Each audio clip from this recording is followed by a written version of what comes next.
Okay, welcome back, everybody.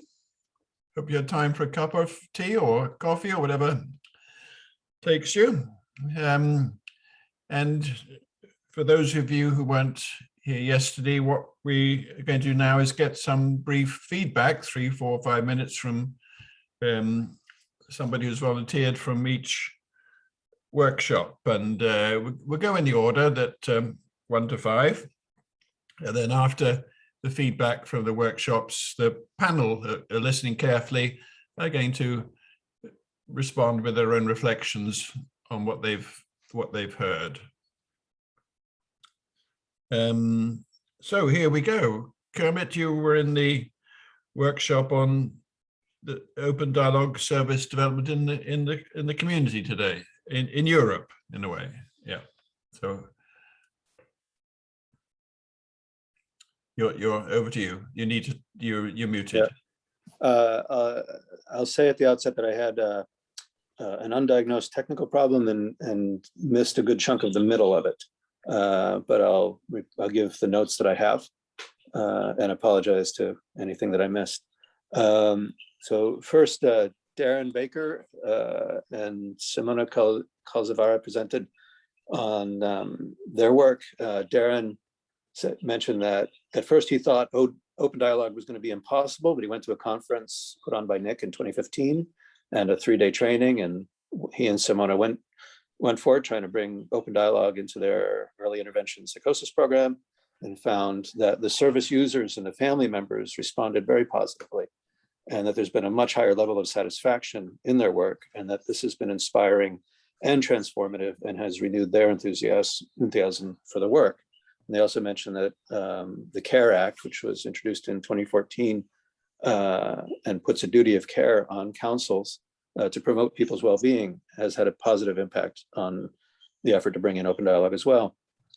And so although they found that there were some principles they were already doing, the effort to bring in open dialogue helped to identify areas that could use improvement. And sometimes bringing in open dialogue created resistance, but they shifted to working with people who were interested, even though they were concerned that that might create splits, but that ultimately it was overall a good thing. And that basically saying, how can we think, instead of saying, how are we going to introduce this thing from Finland called open dialogue, if we say, how do we include more people and how do we stimulate dialogue, and putting it that way was generally more successful. The people don't like to be put on the spot, but they like to. They don't like to have their authority challenged, but they do like to be part of solving problems. So staying focused on that is positive. And sometimes actually the families and the service users got so excited about open dialogue that they would research it and come back and say, you're not really actually doing open dialogue. So that was also a problem at times, but staying focused on what they're doing in an open-minded, ordinary way is the way to deal with that too. They've both left the team, but the team is ongoing. Niels talked about work in Germany, where it was a bottom-up, not a top-down effort to bring in open dialogue, and that resulted in sort of inconsistent implementation. But there is the possibility of community-based contracts in Germany, which will possibly help make more open dialogue. But I missed most of Niels's presentation, unfortunately. In the discussion, then comments were made to the effect of basically don't force or push open dialogue on people, but also don't give up. It's really a long-term thing. And there was a short discussion about this is a theme that's come up a lot, is that there is in general a movement towards open dialogue or dialogical principles, and that's something that that there is a general arc toward that. I actually introduced the idea that I think that that's always present, that we do have a natural impulse towards dialogue. That's one of the underpinning philosophies of open dialogue. So that's always there, but there's always a desire to diagnose a problem and fix it immediately and get certainty. And that's always a temptation, and that's always present, and that our training in open dialogue, if nothing else, it puts a duty on us to be consistently working towards introducing dialogue, and consistently able to notice when we're having a drive towards closing the dialogue down and just fixing something. So I'll stop there. Okay, so there were the two presentations then. No, there was another. There was also Marcello Macario. He is head of the mental health authority for his province, the Savona province in Italy, and there was in Italy there was a nationally funded project to train professional teams in open dialogue, but unfortunately I missed a good chunk of his presentation. So maybe the things you've missed out a bit on, people can make a comment in later on, in a way people feel that there's something that they would like the rest of us to hear. Okay, thank you very much, Kermit. Chris Gordon now. That was Kermit talking about open services development in the community in Europe, and this is now in the community in the USA. Chris Gordon. Thank you. Our workshop was presented by Sandy and Sandy Smith and Zelda Alpern from the Counseling Service of Addison County in Vermont, discussing their almost 10 years of adapting open dialogue and dialogic orientation to their practices. And Amy Morgan and I presented our work over about the same amount of time, developing similar services at Advocates Incorporated in Massachusetts. And the format of our workshop was to try to do it in a dialogical format. So Sandy and Zelda spent 15 minutes interviewing Amy and me, then a few minutes reflecting, then a few minutes of our responding, then we played turnabout and we interviewed them. And then finally, we opened the floor and had a good general dialogue with the participants as well. So I'll just try to touch on some of the themes. Both in Vermont and in Massachusetts, we developed these services as part of a community-based agency embodying some of the good principles of community psychiatry and community psychology. And we both felt that part of the reason that our adaptation of dialogic services went as well as it has to do with the resonance of the fundamental values that undergird open dialogue and that undergird the recovery movement, and principles of human dignity and seeing each person as being vastly more than being defined by any diagnosis or set of problems, and also viewing the family and the community network as being a repository of great resources for helping people cope with difficulties, rather than being a cause or at fault or to be blamed for the dilemmas that the person finds himself or herself in. There was also an appreciation for the idea in open dialogue that people in crisis can restore their grip on life and return to the relationships that have sustained them before, possibly transformed in a positive way by dealing with the crisis in a more holistic manner.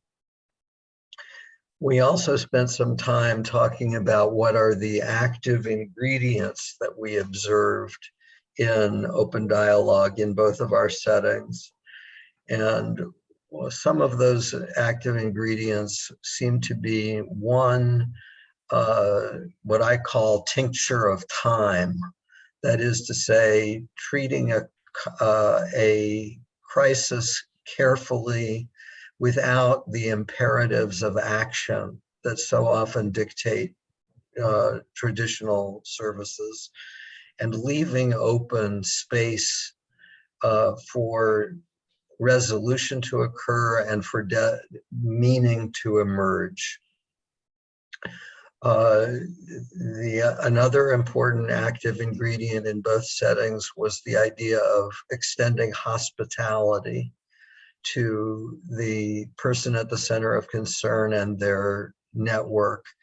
And our observation that when we see people in their homes rather than in clinical settings, it gives the network an opportunity to extend hospitality themselves to the clinical team, and that this changes the dynamics in a very positive way.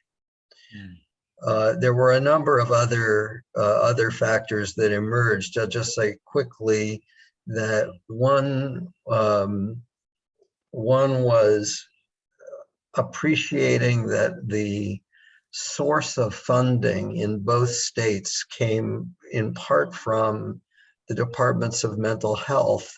And part of the reason that the funds became available from the departments of mental health had to do with the importance of the peer specialist movement and the psychiatric survivor movement, which created momentum for funding alternative approaches like open dialogue. Yeah, thank you very much, Chris. That sounds like a very full workshop with a lot of important points came up in as a result of dialogue. Yes. Yeah. Okay. Thank you very much. And now we turn to Nick, who's going to report back on the workshop that was on the experience of being an open dialogue. The experience of being an open. I've got it now. The experience of being in an open dialogue network. So you were, okay, so yeah. You had quite a number of people who had experience of being in a network in your... Yes, so we had 3 presentations, which were based on 3 chapters from the book in section 2. I think we've got 8 different accounts of the experience of being network meetings, 5 of them co-written with family members, and all of the 3 presentations were those chapters that were co-written with family members. We had one family member with us for one of the presentations, which was great, and that was the first presentation given by Yasmin and Kirsty. Yasmin being one of the practitioners and Kirsty being one of the family members. But one of the interesting things for me that came up as they were sharing was, well, Yasmin used the phrase, it became our network, you know, that we're all in this network together. And Kirsty said it's an extension of you're an extension of our family. And that resonated with me and what I've heard about practitioners saying it feels like we become part of the family for a while. But also this sense that even when the work comes to an end, part of the continuity is we're still here if you need us. And that feeling for family and network members usually is very important. There were so many things in the presentations. I'm not going to be able to share everything. So these are just a few points that I made. Yasmin spoke about allowing everyone to share what was happening for them. That there was this sense of a space that emerged. It was a tiny space. It was a tiny room, but sort of symbolically, it was a huge space and so significant that everyone could sort of breathe and really express for themselves and what's been going on in a way that wasn't possible during an earlier period of hospitalization. So they weren't meeting right from the start. And Kirsty wondered how it would have been if they'd met right from the start. But she contrasted, you know, well, something her brother said about the experience of being network meetings was he felt that people really listened to him. And Kirsty was contrasting that with all the kind of note taking and having to keep track of everything in the hospital. And it just felt very different. Yeah, and also Kirsty at the end sort of said something about how the conversations that the family were able to have with each other after the work finished sort of were different. And I thought of that in terms of, well, dialogue is the process, but dialogue is also the goal. And if family network members are able to find their way together, having had an experience like this, then that's a very positive outcome.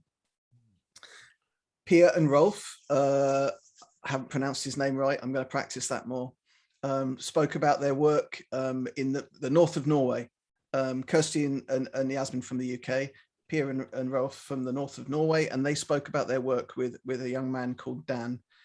And in the chapter, they let us know that they had had an hour and a half after the work had finished. They had an idea of writing the chapter for the book. They contacted Dad and said, would you like to talk to us about the experience of the work? And they did. They had a very long conversation for an hour and a half, which they recorded and transcribed. And then, so there's many quotes from Dan that run through the chapter. In fact, most of the text is Dan's words, I think. One of the very important themes was that it felt very scary for Dan at the start to be able to kind of speak his truth. But with the support of Pia and Rolf, there was a real sense of them, a trust developing of them staying very close to his experience and taking great interest in it and the detail in the meaning. And as a result, he felt more empowered to sort of speak his truth and to challenge his father, who he'd been very scared of. And in time, it also became possible to talk about the father's alcoholism. And, you know, that reminded me of how common it is in these processes for it to become about everyone and everyone's well-being. And it's often not just about one person. It may be one person who was at the center of people's concerns at the start, but it soon can become about everyone and everyone's well-being. The final presentation was from Beppe from Italy. So we had very kind of international feel to the presentations. Who talked about his work with Veronica, who also wrote quite a lot for the chapter that Beppe contributed. And what I really liked about the chapter and his presentation was just how need adapted it was. And I was thinking about, he's a very experienced practitioner and family therapist, and he was able to sort of adapt, offering some individual support at the first because that was what was felt was needed. And then some communications by email when it wasn't kind of possible to have meetings over the weekends, and then some network meetings where he was able to work with a colleague in her home. And he spoke about really appreciating the opportunity to be authentic in his work, enjoyed being in Veronica's kitchen, and spoke about the kind of challenges of the teamwork, and that he hadn't had such an easy relationship with his colleague that he was working with, but through this process, they became much closer, working together. So yeah, it was a real pleasure to be in the workshop. Sounds like it, Nick. Sounds like a really rich workshop. Now, the next workshop is about open dialogue and the biological model. And Sandy, are you? There you are, Sandy. Hi there. And are you going to feed back from this workshop? Okay. Yeah. Over to you. I'll do my best. So I wrote this chapter about the concept of the biomedical perspective and how that can fit or not fit with open dialogue. So what we did in our workshop was I was joined with a co-facilitator, Leslie Nelson, who is an expert in doing this kind of work and comes from a perspective of lived experience, and has been a colleague of mine. We've done a lot of work together, so I was very appreciative to have Leslie there. And I just provided an overview of the chapter.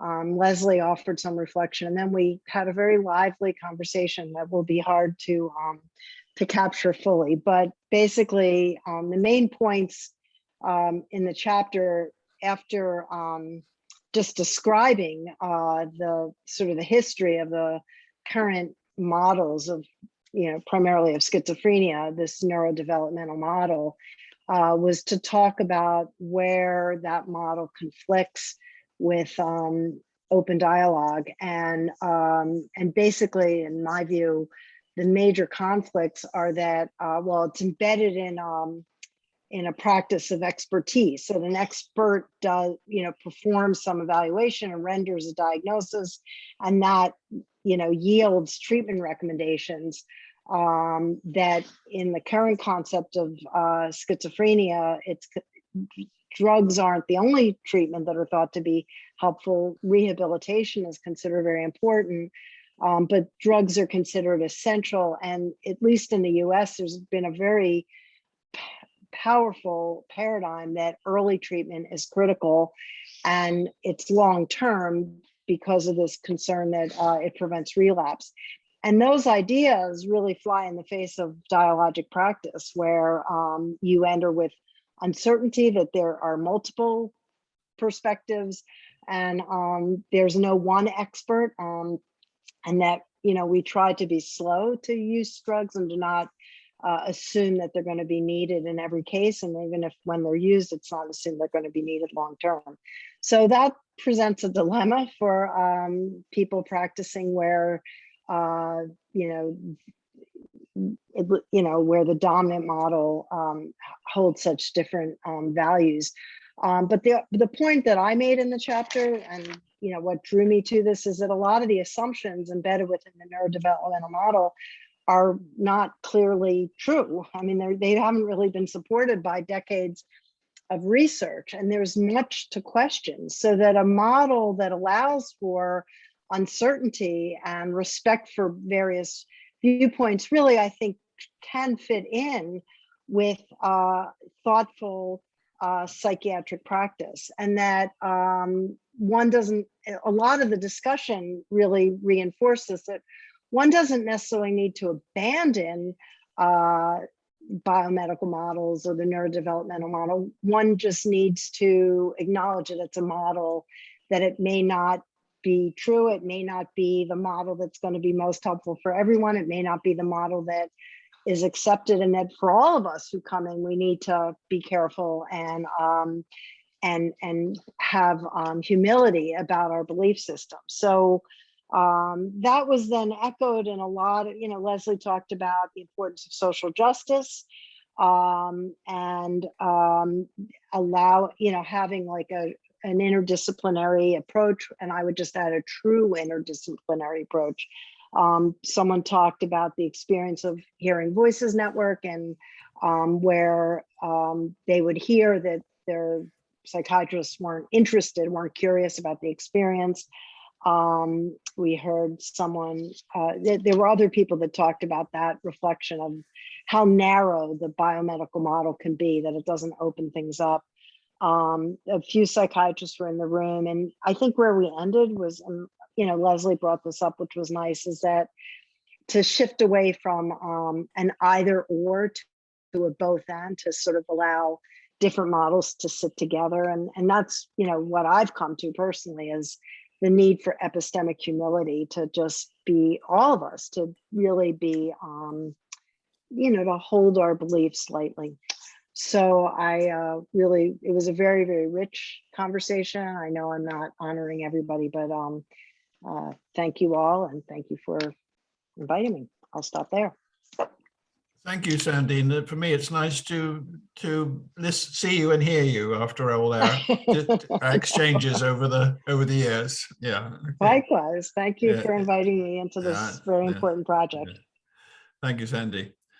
Okay, now the last research, or not the last but not least workshop, was the research workshop, the second one of the 2 days.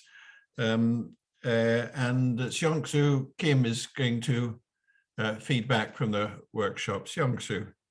And if Seong-Soo yawns, it's because it's 3 o'clock in the morning in South Korea, and you'll have to excuse him. Seong-Soo, can I? Yeah, there you are. Okay. And just speak a little bit louder than you did in the workshop, would you? Because it was so that your voice carries from South Korea to all of us. Yes. So the workshop was quite useful for me because in Korea, as a CEO of a provincial hospital, I'm trying to do a kind of top-down transformation of service in the provincial level. So those two researches are quite useful support for me to persuade my staff and the key policymakers in the provincial government. And also in Korea, the Ministry of Mental Health and Welfare established 5 years action plan, and they are very interested in the new services that fill up some gap or empty contents of that policy. So it is very interesting and important fact that in Korea, the service users and family members are mostly very interested in, and they eagerly wanted to implement open dialogue approach in Korea. Probably the users are the most interesting people about this issue, and very few psychiatrists and mental health professionals are interested in until now. However, this book about the open dialogue for psychosis could be a very good facilitator to disseminate open dialogue. And I have one question to Raffaello, what I forget that actually the training is the very difficult issue in Asian countries and Western Pacific countries because of geographical distance and language barrier. So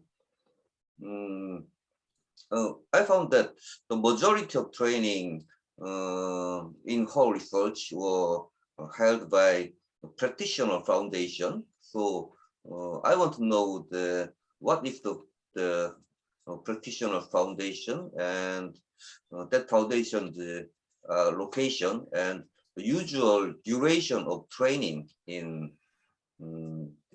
all of the world, 147 countries. Anyway, thank you so much for delivering very, very special, crucially useful workshop. Thank you. Okay, thank you very much, Seong-Soon. You've got a question to ask. I want to add one more thing that actually training is quite important. So for me personally, I am participating open dialogue training in UK, 1 year foundation training. The COVID pandemic gave me a chance to participate. However, I don't know how to train Korean people, but I will share those two researches by Rosella Jack and Raphael with my colleagues in Western Pacific areas. Thank you. Okay, so that's a very important question. How can we support one another in getting training when distances are like yours? It's a very important question to come back to later on. And I think that concludes the feedback from the 5 workshops. So thank you for all 5 of you. And Nick, I suppose we're now asking the panel to come forward. And I think there was a volunteer for the panel I saw to add to the. No, there's not. No, there's. Can I just ask you, Brian, just because you were in the workshop? Yeah. Just to sort of in terms of there's nobody in the chat, Brian, if that's what you're looking for. Don't worry, I've sorted that out. Okay. I'm just wondering if you could say just a little bit more about the 2 trials that just from you were in that workshop. Surely. We had Russell Razak from the UK, who's managed to gather a huge amount of funding with the help of somebody who's actually I don't remember his title, but he's the #1 researcher in NICE for mental health, Steve Pilling. So what Russell is conducting leading is a sort of controlled trial where people within a certain geographical area get open dialogue with people who've had training in open dialogue, and a neighboring area gets treatment as usual in a way. And this is attracting something like, they've got something like 300 participants. I'm not sure whether that's 300 in each arm or not, and involving several trusts. Trusts are often 1 million million size population. So there are 4 or 5 trusts in England involved in this who are offering sections of their population. And he's doing, obviously there are multiple assessments, both quantitative and qualitative and economic. And I think the first thing is that the way the research has been conducted has proved to be possible. That's the most number one thing. COVID having interrupted, they've recovered after COVID. And so the research is going to be successful in the sense of as a project, and of course the outcomes are eagerly awaited. So that's a number. And then Raffaella had a very interesting presentation where she's and a team have contacted all the people she can find around the world known to be practicing open dialogue, and asked very important questions about how much they're able to follow the principles that you outlined, Nick, how much training they've had, how much supervision they've had, and so on. So it's a really very helpful gathering of the wider picture of open dialogue around the world in, I can't remember how many countries, 25 or so countries. And in response to a question from me, it's quite possible that network called Open Dialogue can be actually supportive to people moving on or conducting, help them get into a stage where they're practicing open dialogue to the right level in a way in terms of training and principles, so that further research can be conducted. That's my understanding. I was completely new to open dialogue, so it was a very interesting presentation for me. And I think as we ended it, hopefully knowledge of this network will be supportive to people like Seong-Soo who are finding a way of thinking through the problem solving of getting training in Korea and places like that. So it was a very interesting workshop. Okay, thank you. So yeah, just to say in terms of the chat, I had a chat with Andrew, and Andrew's going to join, not for the panel, but he's going to join afterwards when we open it up to everyone. So we're going to have a panel. I think it's going to be 4 people, because I can see that Christel has offered to join. So if the 3 panel members, Alf, Roan, and Huguette, and also Christel, who's kindly offered to join in the panel now, could turn on their cameras. And should we disappear for a while, Nick? We will disappear. And Huguette, are you there?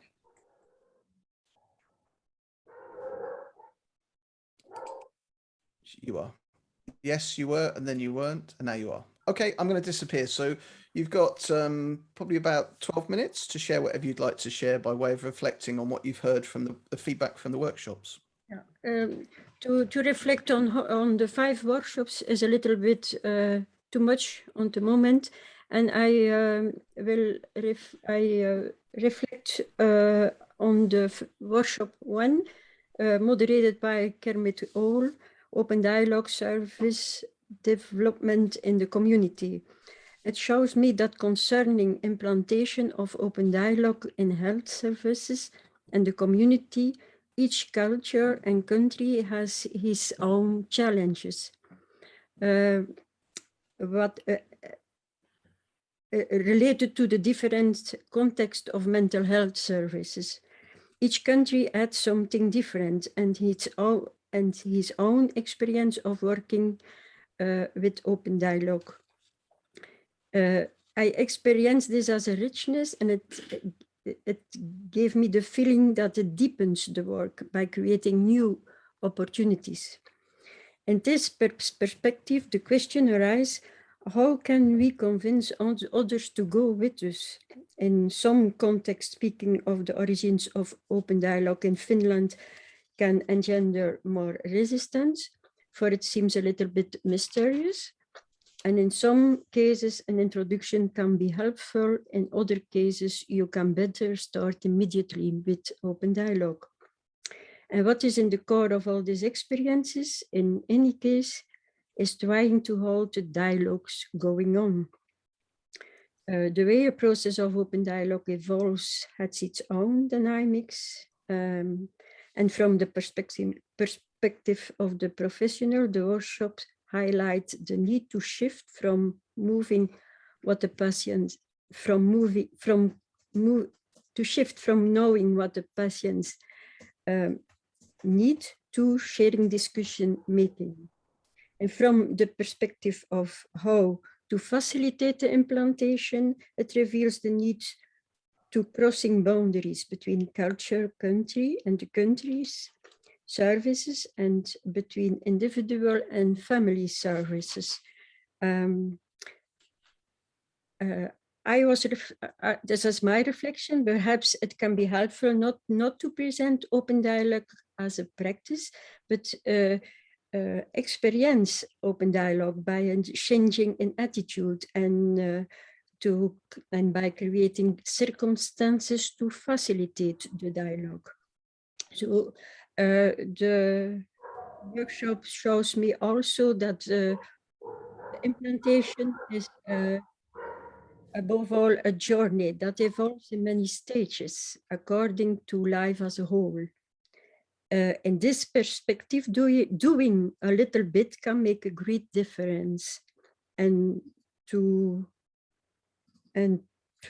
responses to the needs of the moment can help to create safety and holding needed for becoming more motivated to going on with the open dialogue. And this is also nog, I retained the quote, all pain are bearable if you put them in a story or if you can tell a story about them. And in my own experience, not all experience need necessarily be expressed by words. As an art therapist, I am very much focused on gestures, silences, contents of the psychosis, especially the hallucinations. And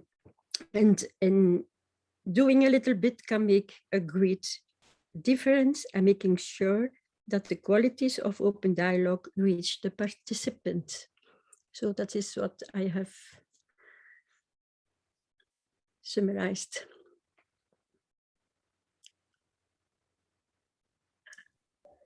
Okay, well, Roan or Christel, do you want to speak? I've spoken a lot. Do you guys want to have a word?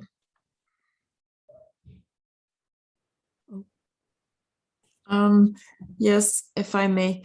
What I retained from what was said about the workshops was that as a peer, as a person with lived experience, I retained that in America, I think it was that the peer support movement made an opening for fundings for new approaches. So I hope that I can, with what I learned here, and I also gonna read the book, and that I can be an advocate for open dialogue. What I also retained from our workshop is that it's maybe better to talk about principles and to try to make people see what the principles are and not so much speak about open dialogue as a thing, because then you get opposition more. If you talk about the principles, nobody can be against the principles by themselves.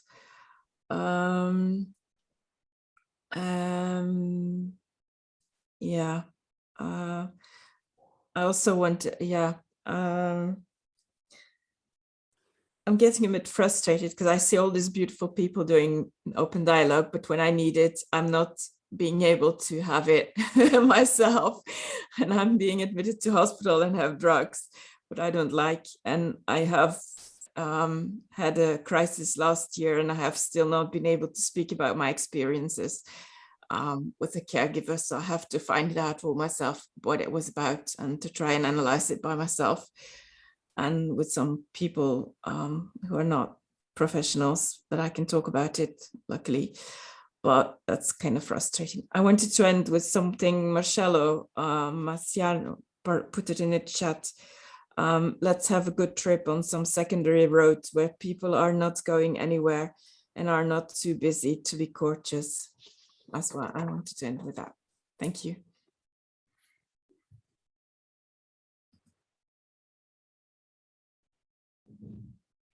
Roan, do you want to say anything? I'm holding back a bit. I guess it's a lot of information to Yeah, take in. sure is. It's a bit overwhelming, isn't it? Yeah. I mean, I guess, again, there was just quite a lot of camaraderie in the workshop that I attended, which was the open dialogue in the US.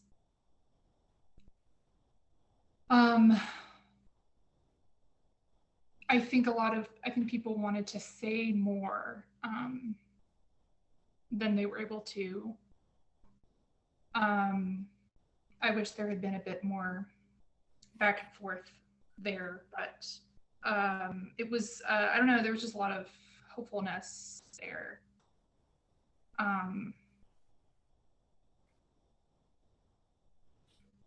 And I guess another thing to reflect from the reflections is that it just seems as though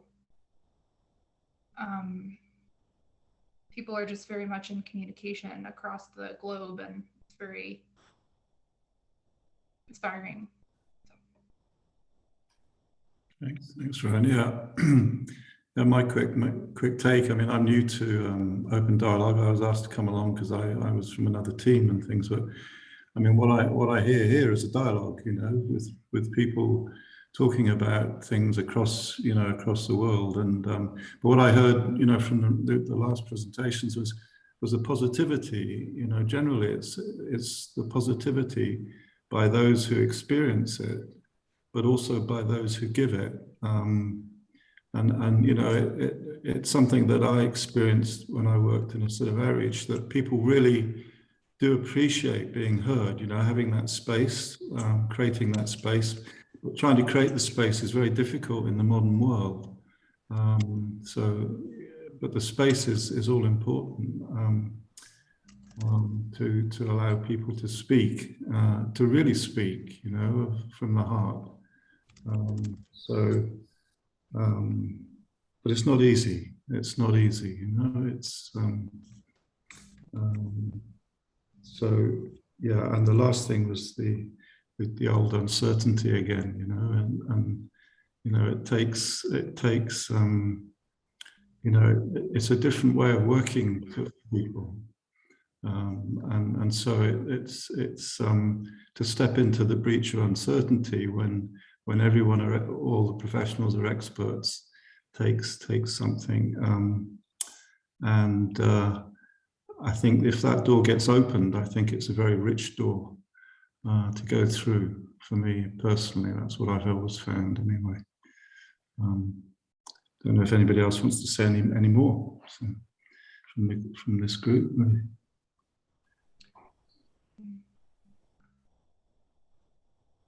Well, if not, or even if so, we can also invite other people to join in now. So I know that Andy and Andrew Mouth wanted to join in, to have some connection, and maybe if anyone else has a comment or a question, we have about 10 minutes for this before myself and Brian will kind of close the conference. And Andrew, please. Yeah, hi. Yeah, can you hear me? Yes, loud and clear. Yeah, sorry. Once you replied to me, I felt like I was butting in. I just kind of felt there's such a lot going on, and things are passing by me all the time, and I'm thinking that's interesting, and I wanted to be part of that. So I was getting a bit, you know, itchy feet and thinking, oh, I'm going to miss the opportunity. So I don't really have much to say apart from I was in the workshop with Giuseppe, and what struck me when he talked about the network, he had a cat in the network. And I thought that was a pretty cool thing to do. And I was thinking of how, you know, as humans, we we do rely on pets, some of us anyway. We do have this relationship which can be an important part of the network, where you bring in an animal and there's a deep embodied connection, or something that's something very moving, fundamental and reassuring about animals, because they don't talk, and that can be good sometimes. Yeah, that was that kind of feeling. But, so thank you. I mean, thank you. It's been brilliant this last couple of days, and I've been moved, especially by the last group, to Christel, Roan and Alf, the last three on the panel. Yeah, I really felt some deep feelings. I was moved. Yeah, but thank you. Thank you, Andrew. Anyone else, just welcome just to join in spontaneously as you wish, to comment, ask questions. Spontaneously, Talia. Oh, okay. Oh, all right. Okay, thanks. I have to restrain myself so much from butting in. I've got used to putting my hand up all the time in Zoom meetings, although I like them. Yeah, I was just very struck by what Christel said. And I'm doing an online Zoom online drop-in. It's a sort of open to the whole world, but that's a sort of separate thing. But I'm kind of getting used to doing that kind of thing. So I feel, and I put a little note about it in the chat. If something, I don't know if this is possible via open dialogue. I know you're very busy, Nick, and all that, but some sort of just a place where we can continue with this kind of thing in a less structured way, maybe, you know, people who are going through stuff and haven't got anywhere else to speak about it, whether we can just provide something. I'm happy to be part of that if it can happen. Just a thought. Thank you.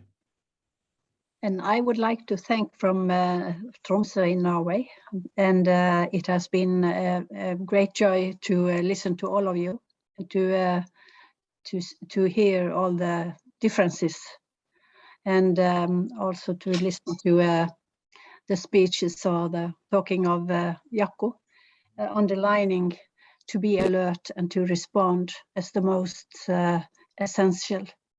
And so I'm very impressed and also very enlightened by what I've heard, and also the differences between you and how different it is practiced in various countries.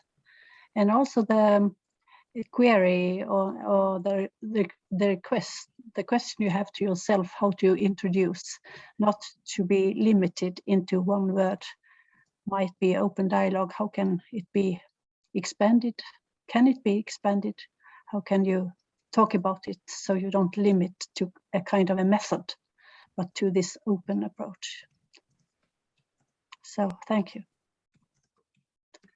Thank you, Anna.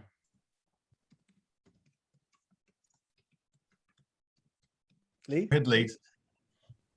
I just wanted to acknowledge the grief of all those who haven't been able to be part of open dialogue. You might have a family perspective, or you might have your own experience of psychosis, and I just want to acknowledge that. But I want to remind you how powerful your voices are, and that that within your own countries, please use ISPS branches, but think about your networks that are there. We need to kind of challenge the narrative that just isn't effective, but it's actually traumatizing. And so I just want to remind you all that you've got powerful voices, and don't be afraid to use them.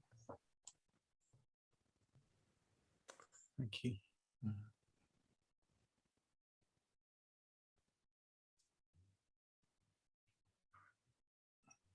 I think that I missed something while summarizing the workshop by Russell and Raphael. Actually, the presentation by and research by Russell was quite inspiring. That it was very, very well organized research funded by NNIHR, and what very impressed me was that from the beginning of the development and implementation and research, Russell tried to include peer supporters in the service. It's quite important. And also Russell included experts of economics in the research to provide some cost-benefit evidence from the research. Probably that research could be a very good model in other countries as well as in Asian countries, including me. And regarding the research from Raphael, I imagine that it is a kind of very, very global level of networking or open dialogue. Today I could know that in the whole world, 147 teams are working together to provide open dialogue in 44 countries, including only one country in Asia. I hope that this kind of global networking could be become more and bigger through this work. Thank you. Thank you, Song-Soo.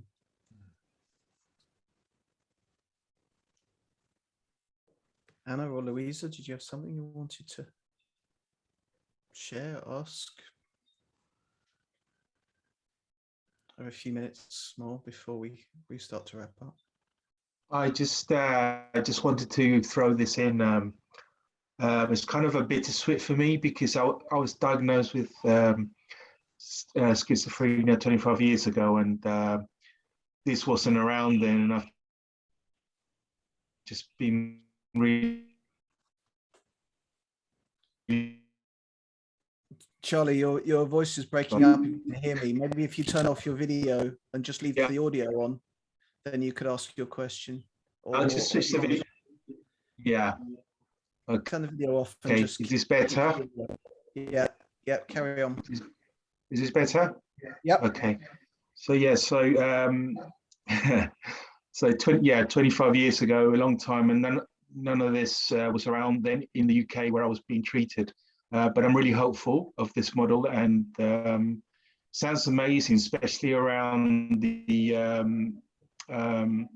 way that the teams, the open dialogue teams are also, the way they feel working with their families and the service users, how, that sense of, camaraderie, the warmth, and that is felt throughout, and that's really amazing. And from a sort of a counselor perspective as well, many times I felt like, breaking a few boundaries and things we're not really meant to do, like, keep in touch and things like that, which I think, the open dialogue kind of encourages. It's really, I think it's really important sometimes, dealing with some people who have gone through a lot, and the boundaries set up in sort of the counselling profession are very sort of strict in some cases. But I've really loved these 2 days. It's opened my eyes a lot, and and thanks to all involved. Thank you very much. And I've got your book, Nick and Brian, and avidly reading it, and thanks to everyone who wrote on it as well. Thank you. Thanks. Thank you, Charlie. Okay, well, maybe it's time for us to wrap up. Oh, Louisa, you have one more thing before we do? Just a quick word. A number of people have said, can we have access to these dialogues and recordings? And I wonder, Nick, how we could guide people to them. To the recordings of this conference? Correct. Yes, I think they're going to be uploaded onto YouTube or the ISPS account, and we'll send an email to everyone with links to various things, including links to that. Thank you. I've got a question. There's a lot of valuable information in the chat, and I've got some personal messages. Is there a possibility to save it? I've been trying to, but I think only we can save the chat. So if there was, is there something in particular you're welcome to? If there's things in particular that you wanted to be able to access, you could email us and we could share those with you. Oh yeah, there's some personal messages to me, so I don't know if. Oh, okay. Yeah, no, for sure. We can email those to you. Oh yeah, okay. Thank you. Yeah. Yeah. We've got your email address. Thank you. Okay, well, maybe it's time to to say thanks you once again to the panel for your reflection, for everyone who's contributed to this last section of the day. It's been great. Thanks to hear all of your perspectives, and thank you for staying with us. But if everyone can turn off their videos now, apart from me and Brian, we're just going to have some closing words to close the conference. Okay. And then there were two.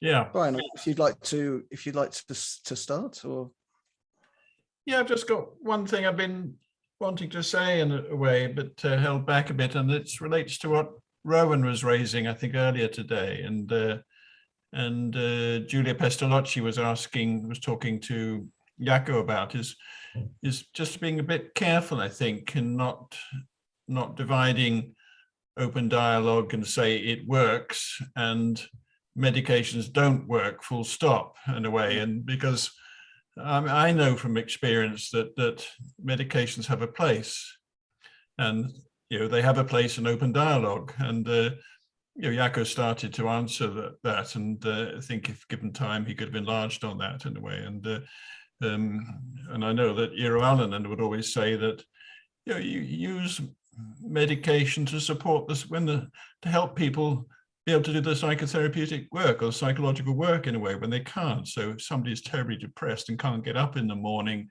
and you might give them something to help them get going in the day, and then be able to be part of the network and so on. So, and open dialogue doesn't work all the time. There are people for whom it doesn't work well, and there are people for whom medication does work well in a way. So it's important not to get too polarized, I think, and say open dialogue works full stop. It does a hell of a lot better overall than the neurobiologic approach. So I just wanted to, and I think that may be one thing we have to be careful when we, some of the alienation, we have to be careful we don't provoke it in a way by being too black and white in a way. So that's one thing I want to get off my chest away.